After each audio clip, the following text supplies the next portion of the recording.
뇌성마비에서 척추 측만증이 생기는 이유는 이제 일반 특발성하고는 좀 틀려요. 그 뇌성마비가 있으면 이제 이 근육이 이제 그 경직이 오잖아요. 경직이 오는데 허리 좌우 대칭이 안 맞게 한쪽으로 이렇게 쏠려서 경직이 오다 보니까 어느 한쪽으로 계속 휘는데, 특징이 뭐냐면은 물론 이제 사춘기 때도 많이 휘어요. 그때 이제 한 번 또 많이 휘기도 하지만 그 이후에도 계속 경직이 오면서 이제 휘는데, 척추 자체가 휘어질 수 있는 환경에 노출된 상태에서 사춘기에 들어가면은 눈 깜짝할 사이에 뭐 5, 60도도 확 휘어버리고 합니다. 이제 11살 때, 이때가 이제 55도, 이때만 하면은 이제 그렇게 많이 휘어보지는 않죠. 그렇지만 이제 수술이 이제 필요한 각도에 들어가는데, 4월 달에 55도였는데 5월 달에 65도, 그러니까 10도가 더 증가했고, 여기가 이렇게 휘면서 골반이 더 기울어졌고요. 그리고 2개월 후 7월 달만 되니까 한 달에 10도씩 증가하는 거예요. 5월이니까 한 1년 1개월 경과했는데 110도로 2배, 55도였다가 110도로 증가했고, 골반도 많이 기울었죠. 여기서 보시면은 여기 늑골 끝이 여기였고 골반이 여기여가지고 배에 뭐 이렇게 압박이 안 되는 상황이었거든요. 근데 여기 보시면은 이 갈비뼈 끝이죠. 갈비뼈하고 늑골이 거의 맞닿아요. 그래서 갈비뼈가 이 배 속으로 들어갔다고요. 안으로. 피부가 밀려가지고. 그러니까 얘가 이제 여기 가스도 많이 차고 이제 장기가 압박되는 상황이 된 거죠.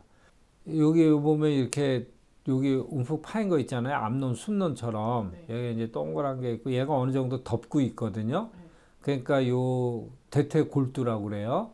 대퇴골두가 여기 그 골반 안에 이렇게 관절 안에 탈구까지는 아니에요. 이렇게 유지되고 있는데, 이게 이제 수술할 때쯤 되니까 7개월 경과한 거죠. 12월에 했으니까.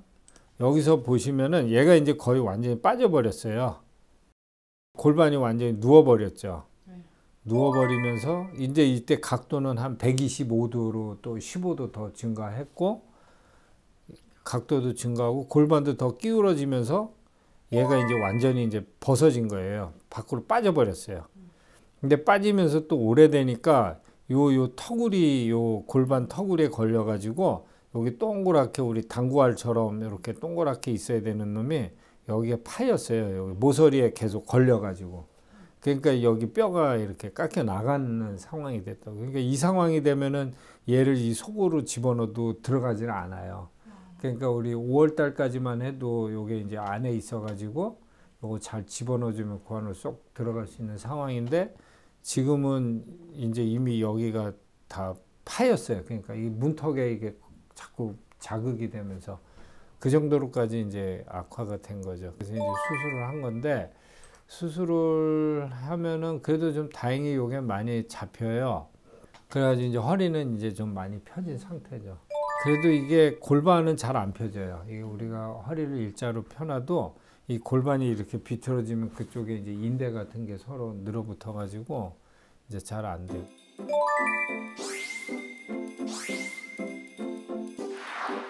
제일 먼저 걱정했던 게 이 정도 한 110도 넘는 것도 이게 펼 수 있냐 이제 우려를 많이 하세요. 그리고 아이들이 보면 이제 그 몸도 건강 상태가 좀 많이 좋지 않은 경우가 있으니까 이제 몸이 좀 허약해 보이는데도 수술이 가능하냐 이런 걸 우려를 해요. 괜히 해가지고 애기 허약한 애기 수술했다가 더 나쁘게 만들면 어떨까 이제 고민을 많이 하시는데, 이제 아직 뭐 이런 이제 수술 기법이나 이제 마취 기법들이 좋아져 가지고 이제 그런 거에 관계없이 거의 다 이제 수술은 가능하고 수술해서 잘 펼 수가 있어요. 제가 드리고자 하는 말씀은 이게 허리가 심하게 휘어 있어도 다 펴요.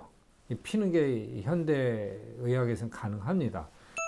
이 환자분 같은 경우도 이제 19세였는데 한 각도가 150도 정도 돼요. 각도가 150도 휘고, 이제 너무 많이 휘고 이쪽 얘는 이제 이미 골반이 안쪽으로 이제 파고 들어가 있고요.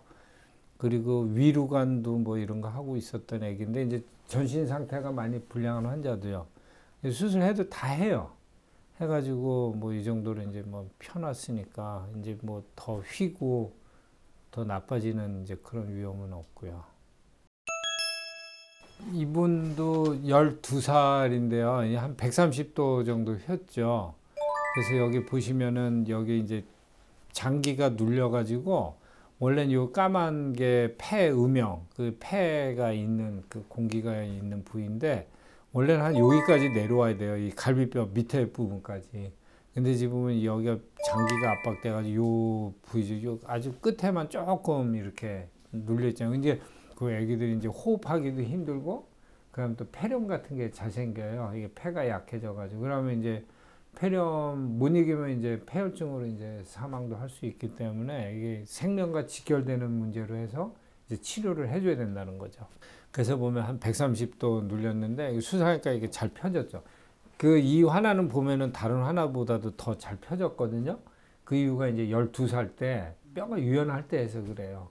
20살, 30살 되면 허리가 이제 굳어가지고 펴도 뭐 한 50% 정도밖에 안 펴지고, 그나마 이제 그거 피려면 이제 막 뼈 절골하고 막 해가지고 피도 많이 나고 회복 많이 위험하죠.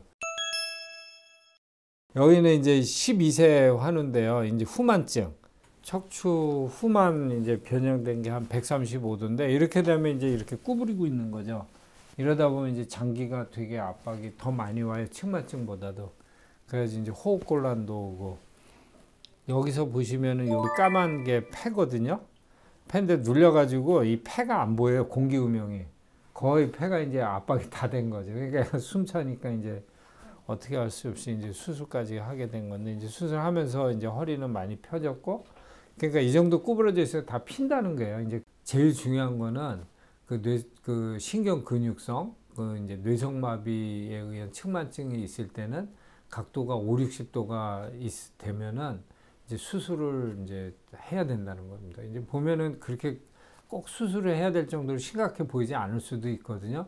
그렇지만 거기에서 끝나지를 않고 그게 계속 진행을 해가지고 뭐 100도, 150도까지도 갈 수 있다는 거가 이제 중요한 거기 때문에 더 병을 키우지 않고 조기에 빨리 수술을 하는 게 제일 중요합니다.